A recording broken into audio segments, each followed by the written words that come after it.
अष्टावक्र है जनक के गुरु। जनक इतने ब्रह्म ज्ञानी है कि उनके बराबर तपस्या किसी की नहीं है। और जनक ने निमि के रूप में ये वरदान लिया था, जिस निमि की इनका शरीर का पात हो गया था, फिर जनक बने थे। जब इन्हें शरीर दोबारा प्रदान किया गया तो इन्होंने कहा कि अब मैं शरीर में नहीं आना चाहता, अब मैं शरीर में नहीं आऊंगा। तो भगवान की तरफ से आश्वासन मिला कि तुम्हें शरीर तो मिल जाएगा, लेकिन तुम विदेहराज रहोगे, अथवा तुम्हें शरीर से मतलब नहीं होगा कुछ। तो जितने भी जनक हुए, एक जनक नहीं हुए, जनक एक पद भी है, एक ही जनक नहीं हुआ। जो जनक सीता के पिता थे उनका नाम था शीरध्वज।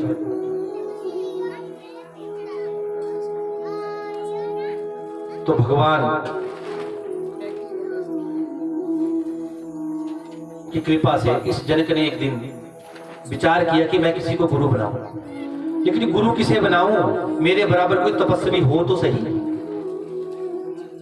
मेरे बराबर कोई ज्ञानी हो तो सही। ऐसा विचार करके इसने ब्राह्मणों की, संतों की एक मंडली बुलवाई। और कोई भी शास्त्रार्थ अगर करता है जनक जी के साथ तो जनक जी का मुकाबला नहीं कर पा रहा है। जनक जी को लगा कि शायद इस सभा में कोई भी व्यक्ति गुरु बनाने के योग्य नहीं। अचानक अष्टावक्र जी, जिनके शरीर में शरीर 8 जगह से टेढ़ा मेढ़ा है और ऐसे घूमते हुए आ रहे हैं, ब्राह्मण कुल में पैदा हुए थे।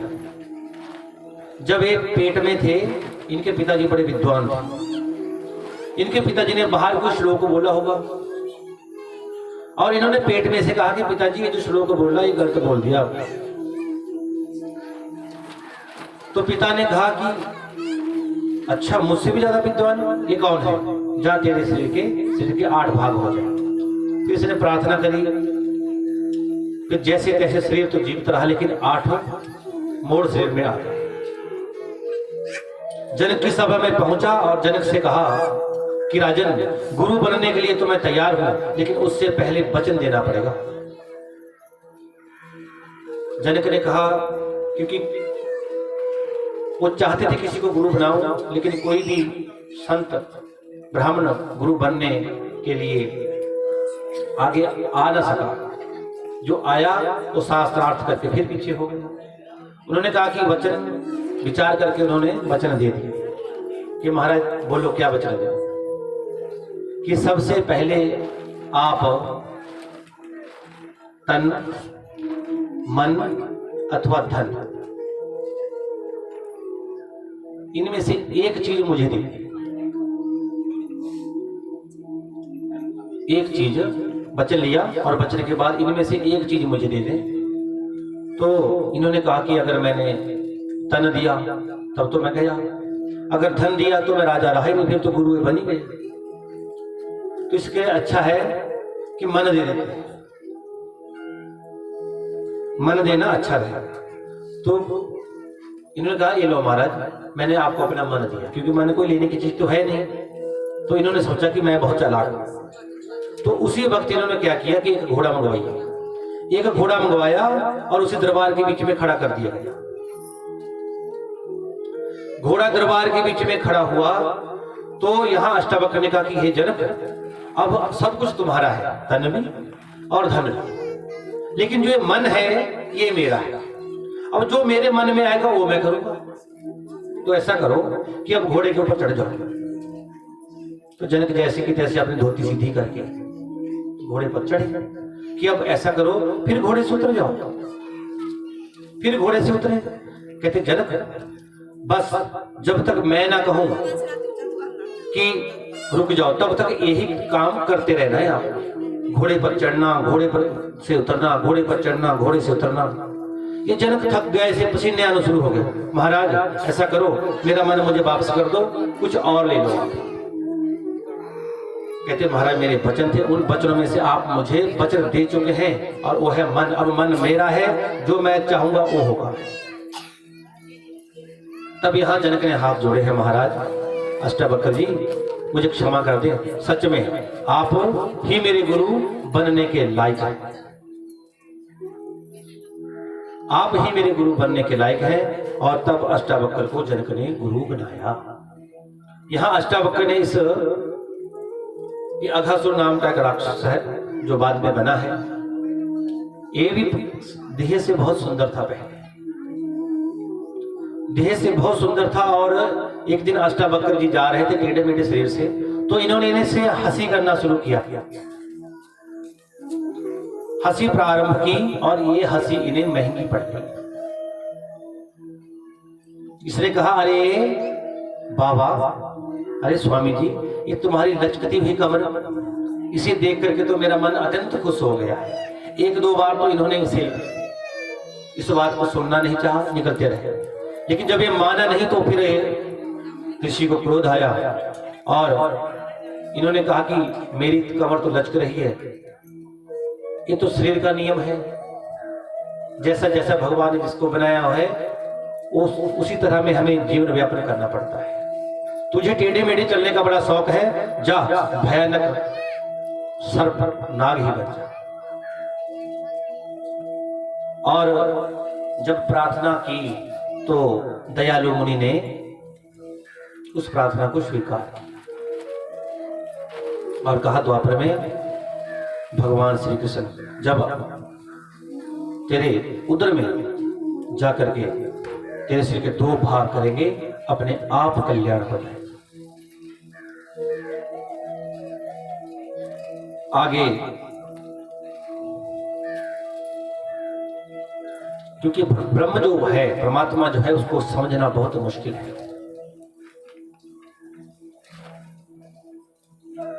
ब्रह्मा को लगा कि जाकर के भगवान की परीक्षा करनी चाहिए।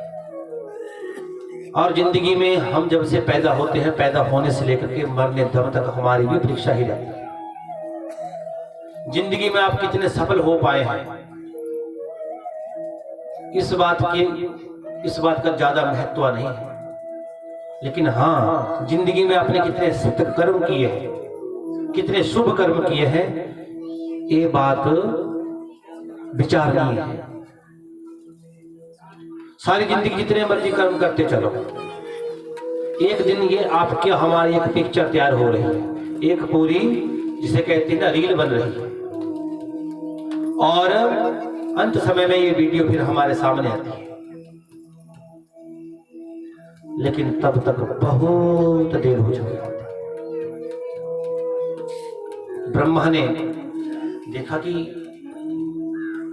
छोटे छोटे बच्चों के साथ भगवान श्री कृष्ण जूठा भोजन उनका कर रहे हैं। उन्होंने क्या किया, गोप ग्वालों को सभी को गायब किया, उठा करके ब्रह्मलोक ले गए। और फिर जब नीचे देखने आए, भगवान तो सब कुछ जानते थे, जब नीचे देखने आए तो बड़ा विचारणीय विषय है कि उसी तरह से भगवान उनके साथ खेल रहे हैं।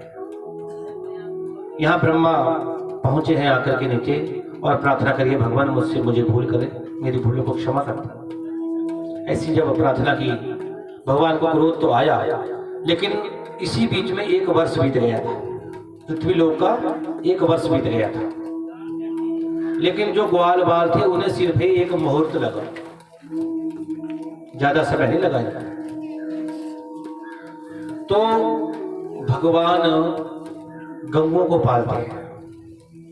हमारी जब कोई भी इच्छा हो, मैं किसी भी भक्त की, वैसे तो समस्या हर जीव की है, चाहे किसी के पास कितना भी कुछ है, धन है, जमीन है, पुत्र है, पौत्र है, लेकिन फिर भी कोई ना कोई समस्या है। आज के जमाने में लोग कहते हैं कि हमारा धन कहीं फंस गया है, वो वापस लोग दे नहीं रहे हैं। कुछ लोग तो कर्जे के नीचे इतने आ गए हैं कि सारी जिंदगी दूसरे को ब्याज दे दे करके थक गए हैं। तो 3 देवता है जो हमारा कल्याण कर सकते हैं। वैसे देवता कोई भी है, लेकिन 3 तो प्रमुख माने गए हैं। सबसे पहले है गुरु। या तो आप गुरु की शरण पकड़ लें, लेकिन गुरु की आज्ञा का पालन हम प्रॉपर जिंदगी में कर नहीं पाते, पूरी तरह से नहीं कर पाते,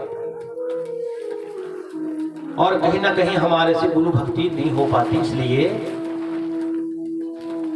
हम कहीं ना कहीं पूर्णतः गुरु भक्त भी नहीं है। जो जो गुरु हमें कहते हैं, क्या उस चीज को हम मानते हैं अथवा नहीं। दूसरे हैं भगवान श्री कृष्ण। लेकिन जो नियम भागवत में भगवान ने बताए हैं, राम कथा में जो नियम बताए हैं, क्या उन नियमों का पालन कर सकते हैं अथवा नहीं। जिन लोगों का धन फंसा हुआ है किसी के पास और वो धन वापस नहीं आ रहा है, तो उसके लिए एक उपाय भी है। पहले है गुरु, दूसरे हैं भगवान श्री कृष्ण अथवा कोई देवता जिसको जो भी आपका इष्ट है। तीसरी है मेरी गौ माता। गौ माता बहुत सहज है। गौ माता का हर एक अंग अपने आप में पूर्ण है, उसमें बहुत शक्तियां छिपी है। अगर आप गौ माता के शरीर के ऊपर हाथ भी घुमाएंगे तो भी आपका जो बीपी है वो अगर हाई होगा तो लो आ जाएगा, अगर लो होगा तो फिर कहने का तात्पर्य लेवल पे आ जाएगा। और गौ माता की जो दृष्टि है उसमें सूर्य चंद्रमा का निवास है। उपाय क्या है? गौ माता को मनाने का उपाय है और 1 महीने के अंदर इसमें बताया गया है। लेकिन शर्त है इसमें, शर्त यह है कि जिसको भी धन चाहिए, जिसको भी कर्जा चुकाना है अथवा जिसका धन किसी के पास फंसा हुआ है, उसे नियमों में रहना पड़ेगा। और उसके लिए नियम यह है, एक ही नियम है कि गौ अपने घर की होनी चाहिए। सुबह उठे, गोमूत्र से स्नान करें हर रोज। 1 महीना तो है ये उन लोगों के लिए जिन लोगों का धन कहीं फंसा हुआ है, आ नहीं रहा। और 1 साल का है उन लोगों के लिए जिनके सिर के ऊपर बहुत कर्जा हो गया।